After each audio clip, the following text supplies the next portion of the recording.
I'm Chelsea Stewart. And I'm Alyssa Bano. And we're the lead animators of Ember. Yes, we are. Start with what you guys were talking about. What's the challenge unique to Ember animating a character that has a flaming particle system coming off of him all the time? Well, we originally animated him and we didn't really know how the fire was going to look.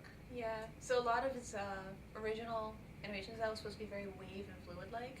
And then when we got a test from Andy after the rendering of his arms, and we noticed a lot of the animations were too fast and it was leaving the image behind and it didn't flow at all. So then he made a rig with, you could actually see the particles coming off the arms, so you could kind of see how it was going to look when it's on fire. So we had to keep that in mind. Another thing was his face. He only has eyes and eyebrows, and so Andy had looked up a lot of reference from Batman. Batman the Animated Series. Yeah, the animated series. And that was a lot of help. Was there any kind of unique preparation or consideration that you had to take into account animating two characters, one that was a human and one that was constantly on fire, and the way they interacted, both as characters and then just like physically with each other? You had to make sure the distance between them was appropriate. Ember's fire spreads out a certain distance, and if the Mongol is too close, then it looked like he was catching on fire, which would not be good. Yeah, I think Andy even had to add a controller in the bottom that was just like a guide, so we knew how far the fluids were going to come off of him. When we found out that the deadline changed sometime in the first semester of senior year, we're like, oh, we're going to get most of our animation done, winter break, and that ended up not happening. You find out that a lot of people during winter break, they kind of don't want to focus on animating. Yeah, we had to get this animation guides ready for people. Everybody had different animation styles going on. When we came back in spring, we had to completely redo the scenes that people had started. And then there was a lot of late nights by the animation team to try to get it done. Till 2 a.m. Yeah. How does it feel taking a shot from reference, acting that out on the big screen, everyone believing the motions? It's a lot of fun. Yeah. And I find I would film reference and then it's not as exaggerated as I thought it would be in my head when I was acting, so I had to either get a guy to do the reference because you're animating a guy character for the Mongol, or just over-exaggerate so that I could get something that worked. And it's cool if you're doing reference for Ember and then you see it on this mythical creature. It's neat. Yeah. I had to reshoot a lot of reference for the shot 5 because I guess I'm too feminine for him. So I had to ask Andy to properly get up and walk away. My run was, I think Austin said it was too dainty, so I had to have Andy run down the hallway and Austin and record that. What about Ember? Does he have like a certain way that he moves that you have to keep in mind? Not too fast, or else the particles can't catch up. Also, don't make his hand flick out too much, or else he'll look really dainty. She had that issue. When he touches the flower and brings it back, there was a point where it was like...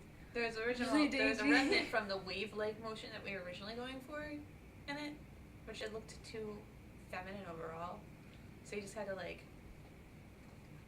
make it more manly. More forceful. We got a lot of reference of Kyle on his longboard. We'd like shove him and then record it, see how it moves. Did you guys, either of you individually, think that you were going to be lead animator coming into the program, and then how did that kind of pan out, getting selected as that and then kind of fitting into that? I was kind of nervous that I wouldn't. I really wanted it, but I know a lot of the animation team wanted lead position, so I was very excited when I got it. And yeah, that was a happy day. Because I remember our directors pulled us aside and asked us, what we wanted to be on the team lead-wise. Animator was always my number one choice. That's what I love. And they're like, yeah, but a lot of people want that position. Then one day Joanne came in and said, you and Chelsea are lead animators. Like, yay! Yeah, How was it having to, I guess, like, go back over the other animators' work? Going over somebody else's work, you see how they work, and I enjoyed it. Yeah. I sat next to two of our other animators, so I would constantly end up going back and forth, giving them advice and or critique. And that was a lot of fun. It meant that I'd have to stay later to do my own stuff. Eventually we got the hang of it, and we got into a system. And I think having dailies every day definitely helps too. Yeah, so you see where definitely. everybody's at and little. That gave things everybody a that you chance do. to see what everybody else was doing Yeah. too. Everyone knew where they were supposed to be and where they were not. Yeah. At the end of the day, how do you guys feel about Ember at the end and what you're submitting to festivals? I'm pretty proud of it. It's a lot of work trying to get a group of people to have the same animation style and get everything done by a certain deadline. And I think we met our goal and it looks great, so It's very difficult to try and get people to make it look consistent yeah. because everyone does have their own animation style or how they go about it anyway. I think we pulled it off pretty well. I'm happy with it.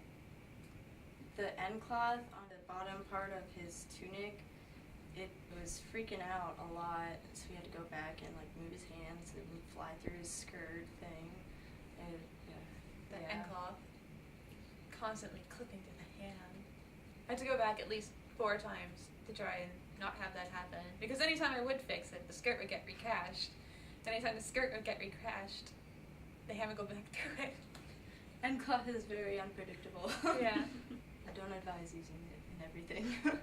Definitely know what you're doing before you use it. There was a lot of nights where I think it was me, Alyssa, and Austin, and we'd get a little hyper and like cat videos and Goat screaming. Yeah. Broken washing machine. at like 5 in the morning. So it was fun.